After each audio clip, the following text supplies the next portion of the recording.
Ruth King, welcome to Rep Talk. Thank you. Glad to be here, Rob. I am so excited to be talking with you at last. I know we've had this scheduled for a couple of weeks, and the reason I'm excited is because I've been following you. You're a regular columnist for today's HVAC and refrigeration news. And I've been following your articles, and I'm like, this always reminds me that we don't have to reinvent the wheel. This is so refreshing that the solutions are out there. No, we don't. And people like you are, you're there. You're the biggest resource, and you're here. You're in our trade, and you're here. So that's why I really appreciate your articles, and that's how I got. I'm thankful for you being here too. So with that, tell us about tell us about your company, your background. Just give us a little bit of insight as to why you're here and where you're at. I've been working with heating and air, plumbing, electrical, generator contractors now since 1987. And so I've been in here a little bit over 30 years in helping. My goal in life is to give contractors the processes and tools they need to get and stay profitable as well as build wealth. So I have contractors I work with all across the country. The only state that I have not been in is North Dakota. And so if anybody's listening in North Dakota, I want to come, just not in January. I think we can help you there. Yeah. So, but I do a lot of speaking, do a lot of training. And as you say, I do a lot of writing in a lot of the magazines. I also have a weekly e-zine that I do called Contractor Sense. So I'm happy to put you on as well as anybody else who wants to do it weekly instead of monthly. That'd be great. Yeah.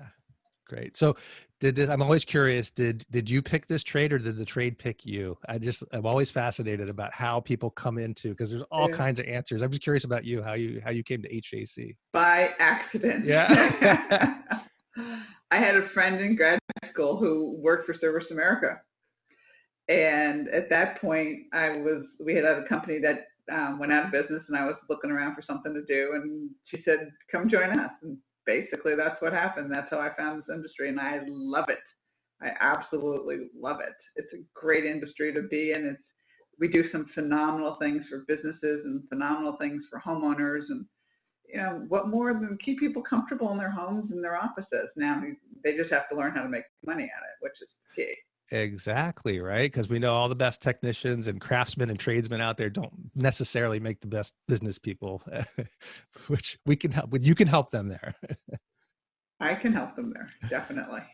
So one article in particular that really caught my attention was, it was titled, it was in today's AC and refrigeration news, was titled, "Are you weather driven or weather dependent?" And honestly, in our trade, it's our constant struggle, right? Where we do really well in extreme weather conditions. When we see our profitability, we look back at those years and they probably were really hot or really cold, depending on where you live, right? And it's always, well, how do we get away from, relying on the environment and Mother Nature to help our businesses be profitable? So just tell me, highlight for us, you had some strategies in there about, and explain actually what that means, first of all. So are you weather driven or weather dependent? All right. Weather dependent means that you pray for hot weather, you pray for cold weather, and when it happens, you earn a profit, and when it doesn't happen, you have a lousy year, just as you described. Weather driven means that you're profitable despite the weather, so to speak. And then in times that it's very hot or very cold, the profits just go up, or the profits, are relatively constant. So are we ever going to get rid of our dependence on the weather? No, we're always going to be somewhat weather driven. No matter what we do, we're going to be weather driven. And I look at it from a perspective of putting, maintenance agreement programs in place, putting things that you can do together with customers year round, IAQ being one of them, which is totally, not dependent upon the weather, it's dependent upon comfort in your home, and finding things that you can do to talk to customers year round and give them reasons for doing something when it's not hot or not cold. Yeah, and in service agreements, of all things, and I think you even mentioned it in the article, is that it's the basis for covering a lot of your business costs, right? It's a foundation, if you will. And one number that really stood out at me was, you quantified it, and I've never heard this before. At a minimum, you should have 600 hours of commercial maintenance agreements for each commercial tech, and at least 3,000 residential maintenance plans for each residential tech. I have never heard that quantified before. That's fascinating. So tell us. It's 300. Go ahead. It's 300 for residential tech. Oh, 300. Okay, there's an extra zero in there. All right, so 300. Yeah. So 300 residential maintenance plans per technician. So explain a little bit how maintenance does actually come to help steady out, and cover your costs annually for contractors? Okay, so let's assume that, and let me also give one more background thing, Mhm. is that I always believe in at least breaking even on maintenance, not using maintenance as a loss leader. All right, so let's start there, because if you lose $10 on a maintenance agreement and you have a thousand maintenance agreements, that's $10,000 loss. That's 10,000 of profit that you have to generate. So the revenues that you have to generate are at least 100,000, if not more, to cover that $10,000 loss. So, all right, let's start there. So, then what we look at maintenance. If you look at some of the rules of thumb with respect to maintenance, it's for every commercial. Let's do commercial because you mentioned that first. For every 600 hours in commercial maintenance, you're probably going to get somewhere between 600 and 1,200 hours of service and service work, or project work or something along those lines. So one guy then is basically full-time at that point. From there, for every dollar in commercial maintenance, you probably have somewhere in this day and age, probably $3. Some of my clients are actually closer to 4, but let's say 2 for everybody here. So for every dollar, if you have $1,000 in commercial maintenance agreements, and you should get $2,000 worth of work in either replacements or additional service work. So the ratios and the numbers kind of work from a residential perspective. About every year, 8 to 10% or 6, depending on where you are in the country. Like in Florida and the Gulf Coast, people replace their systems every 6 to 8 years because of the salt. You don't have that happen in Maine. So somewhere between 6 and 10% of your residential maintenance clients, will replace their systems every year. So if you have 1,000 maintenance agreements and you're in the 8% range, that you have 80 replacements that you can probably pretty close to bank on for that particular year, assuming you do your job right. And then you also look at it from a perspective that about 80% or higher of your residential maintenance customers who you give a proposal to will actually say yes. So I'd rather be a salesperson out there talking to a residential maintenance client, because I know I have a better shot of getting it than somebody who doesn't know us from a hole in the wall. Right, right.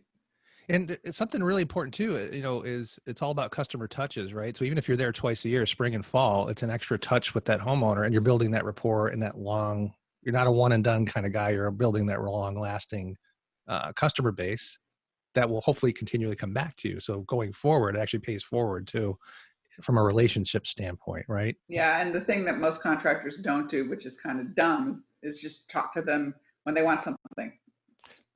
Cooling check, heating check.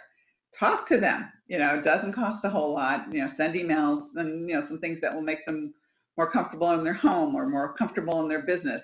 Talk to them at least. I like to say monthly, but most of you guys won't do it. Yeah. But a quarterly, just put something in their hands so they remember who you are and that you really do care about them, other than when you want to go into their home or their business. Yeah. And again, about the number of touches and building that rapport.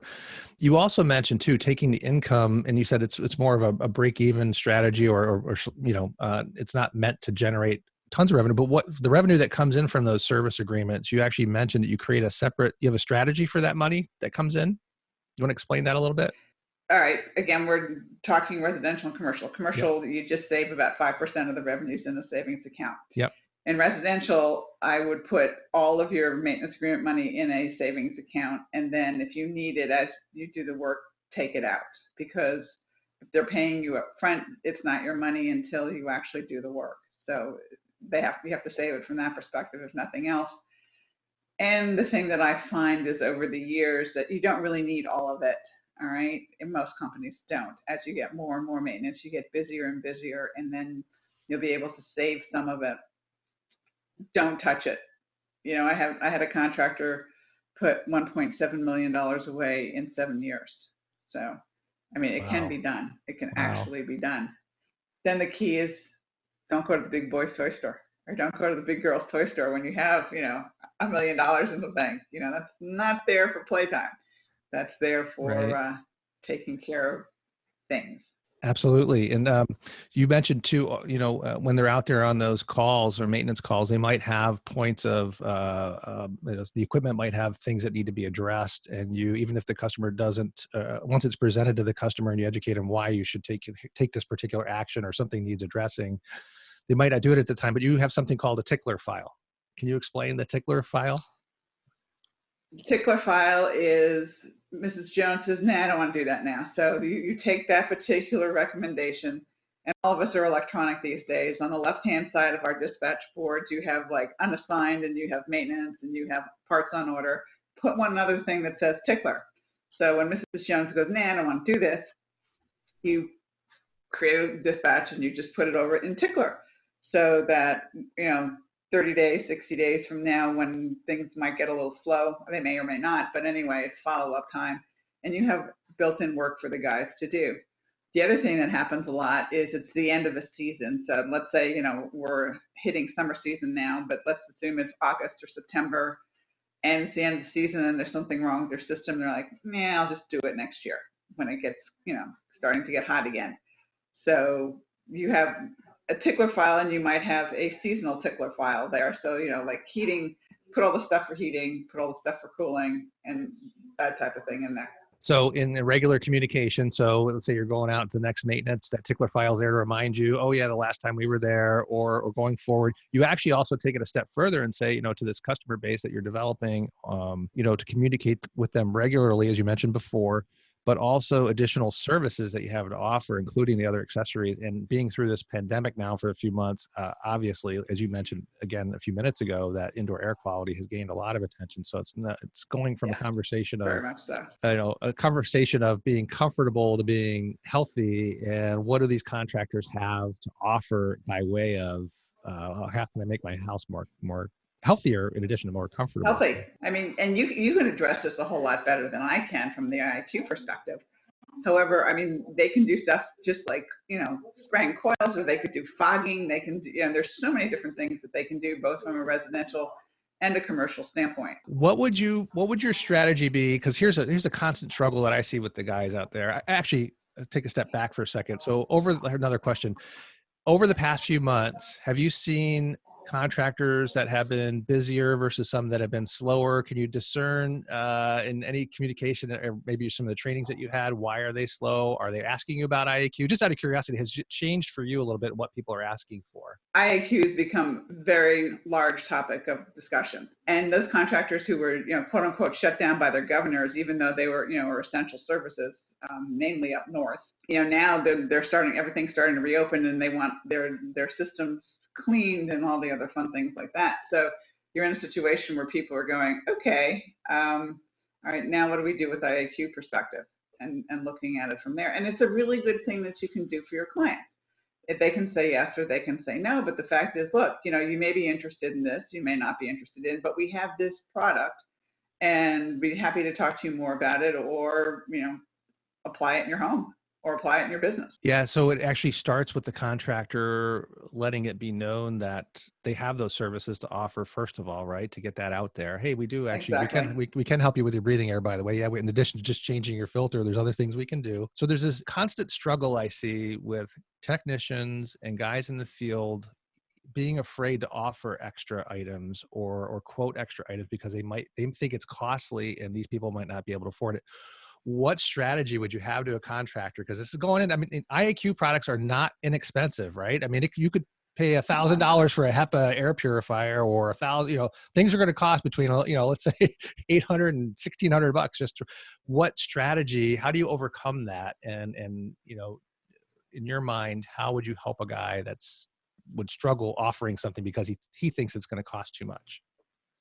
Yeah, I just wrote a contractor sense called, do you have a sales avoidance department? And that's exactly what, you just talked about, is the guys have in their head that they can't afford it, or the customer can't afford it, or it's too expensive, or, this isn't worth it, or something along those lines. And so the first thing you do is bring it out on the table. How many times have you been in a situation where you thought somebody couldn't afford something and they hand you cash? I mean, there's been times where you walk into driveways where there's two, Mercedes in the driveway and they can't pay for anything because they're leveraged out to here. And then there's other situations where they look like they're poor as dirt and they give you cash for replacement system that's $10,000 in a brown paper bag. So you can't make a decision whether somebody can or cannot afford it based on appearances. Doesn't work. You just don't know. And the worst thing that they can do is say, no, I'm not interested. But if you don't give them the opportunity, they don't know what they might be missing. And my sense of it is you bring it out, you role play it, and you get them comfortable with it. Do you think that financing is underutilized in our trade with our guys? It depends upon where you are. There are some areas of the country where they finance absolutely everything. There are some areas of the country where they write a check for everything. So it just kind of depends upon where they are. It also happens to be in their belief systems of, there's some areas that it's, you don't finance anything. If you can't afford it, you don't get it. And then there's others who finance everything because they're used to paying monthly payments. It's just, there's no one consistent thing. You got to ask. And they say, no, I'll just write a check or, whatever. Yeah, I just, with current conditions and a lot of people being out of work, and I mean, even prior to the pandemic, honestly, there are the population that can't even afford to fix their car. So what are ways or strategies that a contractor can make things affordable? And I think as an industry, I think we're guilty of only offering financing on brand new systems. And I always try to get the message out that you can finance accessories too. Honestly, you can pretty much finance yeah, anything, right? absolutely. Yeah, you can finance a service call. There are financing companies out there who will finance service calls. So, I mean, there's no excuse anymore. They can finance a service call. Now, the interest rate's not going to be cheap, but they can finance a service call.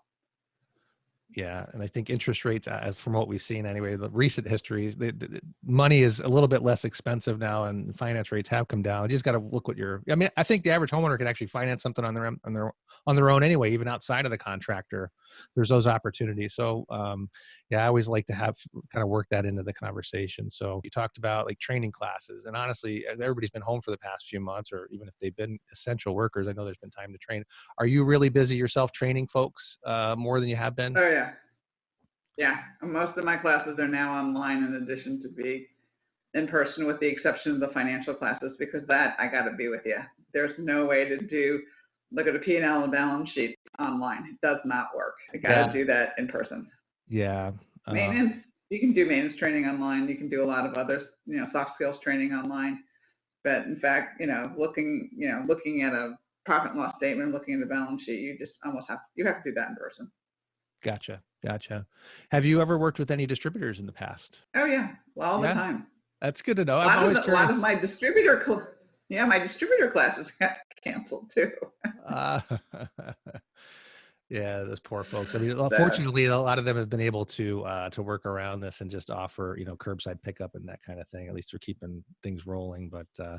I know I was curious about that. If our distributor listeners are also in need of any help or guidance, that you're available for them too. Because we got a variety of listeners here on the line between distributors and contractors. I think everybody, if we always talk in terms of contractors and where, their business sense, I think it helps the whole rest of the food chain to be able to be in tune with that too. So, I mean, you're in the situation with distribution that it's easier, if we're going to do a class, like I'm going to do a class, which is Building Profit and Wealth in September, where we moved one that was supposed to be done in April 1st. Yeah, right. April Fool's Day. That really happened. And so we're going to do it in September. So it's 2 days, a day of on balance sheets and a day on P&Ls and pricing and stuff like that. So yeah, we do that a lot.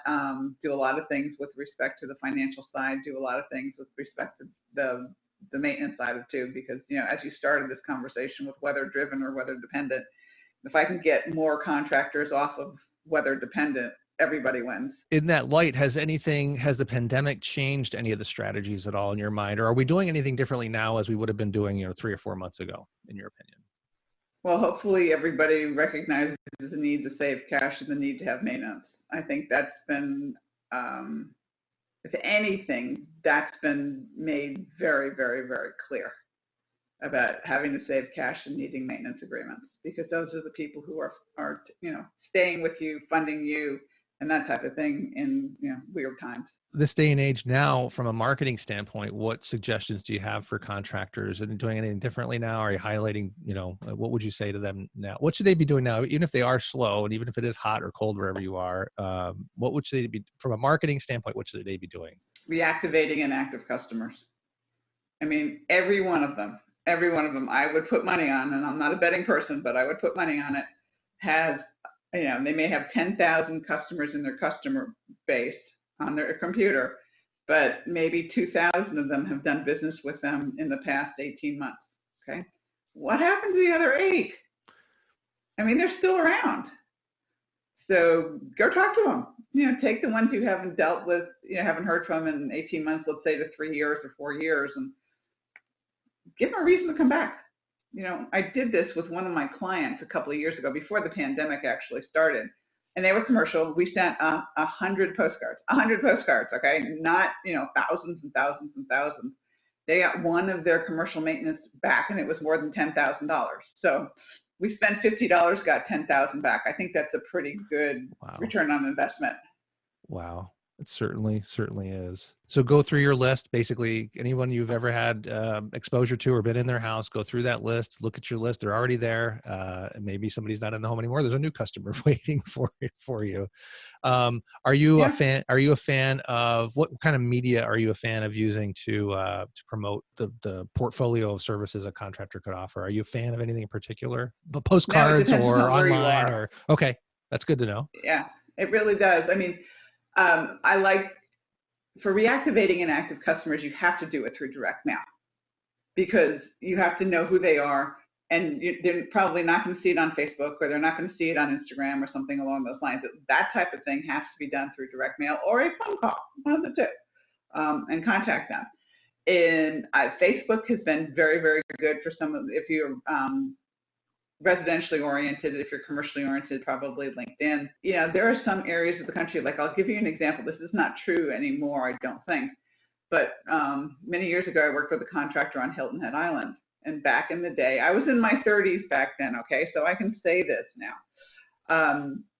There was a station called WLOW, which was called the 50 to Dead station, because they played all the big band era and that type of thing. I'm in my 30s, okay? So I'm over 50 now. But anyway, can't say that anymore. But the contractor I was working with was in his 30s also, and all his customer base actually listened to that radio station. It was small. It just hit Hilton Head and a little bit of Beaufort, and it worked really, really well for it, and it was his customers. So I made him sponsor the 920 stock market report every Thursday morning. And his comment to me originally is, I will not listen to that blankety blank station, and you can fill in whatever curse word you want. Probably the worst one you can think of is the one that he used. And I said, but your customers listen to it. I don't care whether you listen to it or not. So anyway, he did it, because he trusted me. And so wrote the first commercials, first Thursday morning, the phone rings at like 9:21, 9:22. And you can always tell when the commercials ran, because the phone would start ringing. And this went on for a year. So he renewed it the following year, and he just looked at me and said, shut up. But that's the reason I tell the story, is that's an example of radio working really, really well. In the city of Atlanta, where I live, I mean, we have 4 million people. Unless you're one of the really, really big boys, radio makes absolutely no sense, because you can't cover the entire coverage that's on radio. So in Atlanta, you've got to niche it a whole lot. I mean, there's some geographic newspapers that you can do, or, there's some geographic cable that you can do, but you have to take neighborhoods here rather than that one radio station covering the area of Hilton Head. So, I mean, so sometimes radio works, sometimes it doesn't work. Mm-hmm. Sometimes TV works, sometimes it doesn't work. My thing is, I've always been a fan of direct mail, especially when you want to talk to customers or prospective customers or reactivating customers, because that they may not open it, but it got delivered to their mailbox. And there's ways to get them to open it too, or get a better shot at getting them opened. I mean, right now, well, they've gone up, but at the beginning of the pandemic, Facebook ads were really, really cheap, because they were trying to get people to just start doing stuff again, but they're going back. Nice. So get those Tickler files going, right? And get your postcards going. Direct mail, have a big picture of a media air cleaner or something on there that says, we can help your breathing air. I'm sure that'll get attention. Have you had many contractor customers do service calls remotely, like telecalls at all? Yes. Or tell me a little bit Yeah, about that. What have absolutely. you experience with those? Wait a minute. Wait. Before we go there, Yeah, sure. can you see this? Uh-huh. This is what you mail in to a woman of the house. Ooh.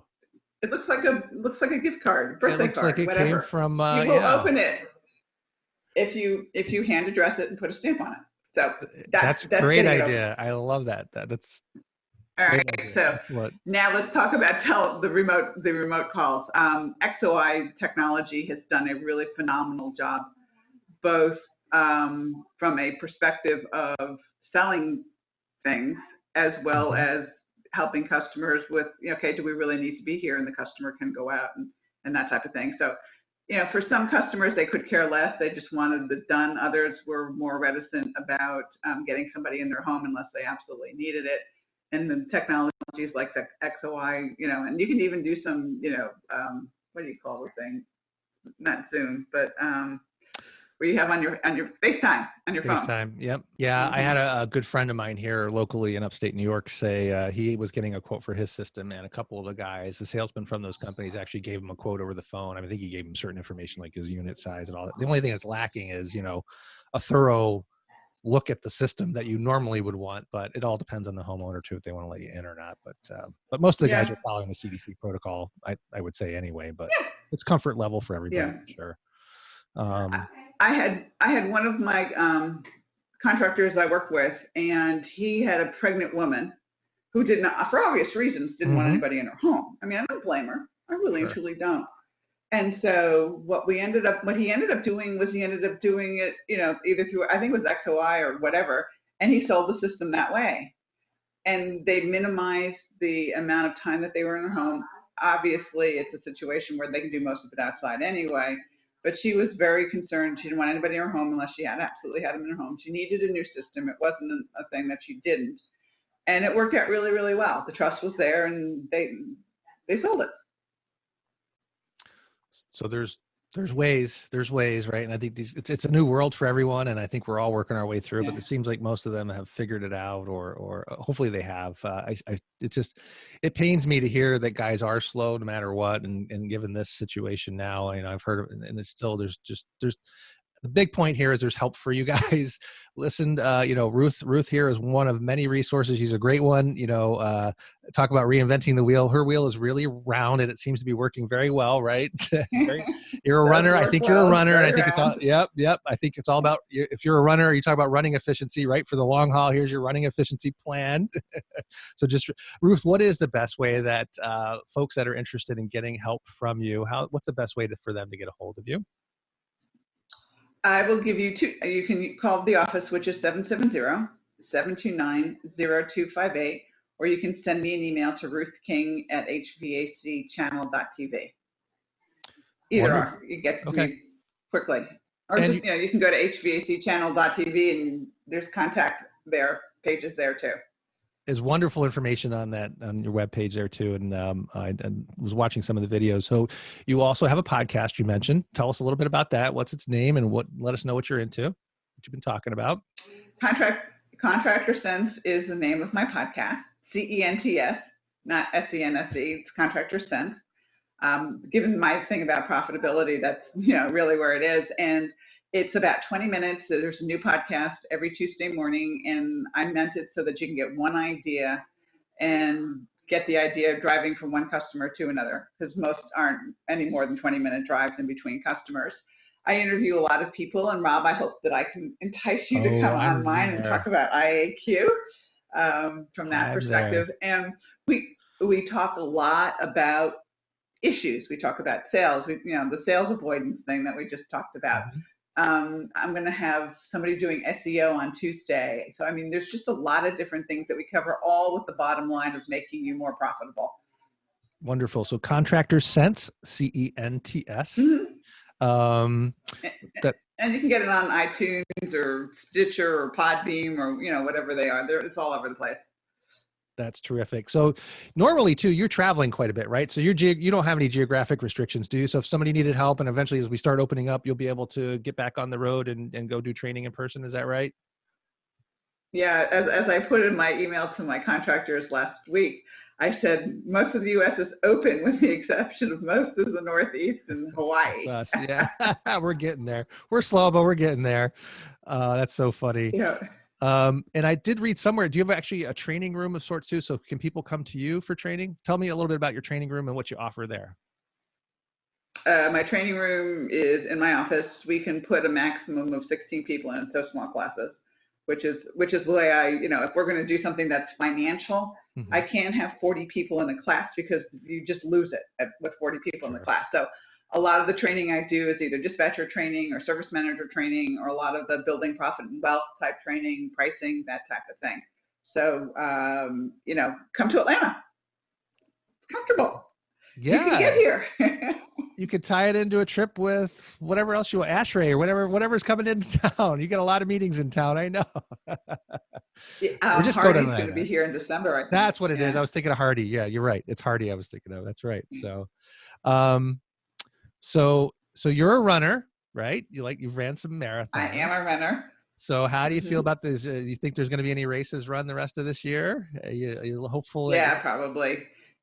There already are. I have one of my clients is also a runner, and there was a 48-hour run 48 miles in 48 hours, I think is what it was, oh, run that they did last week or the week before. So you're starting to see little pockets of it coming back. And good. people just got to be careful. They just freaking have to be careful. That's it. Yeah. Good. Well, I'm glad to hear in your neck of the world things are getting back to normal. That's great to hear because we haven't scheduled anything yet. I'm still waiting to get a haircut. We need barbers open. So. Oh my gosh, I got my haircut 3 weeks ago. It was like, yeah, it's been too long. Well, Ruth, thank you so much for joining us here today. It's been thoroughly refreshing and insightful. I appreciate you sharing your time with us, and we look forward to seeing you soon and reading you soon again too. So thank you. Thanks, Rob. I appreciate it, and I look forward to returning the favor, and hopefully I helped your listeners. Got it. Thanks, Ruth. Look forward to it.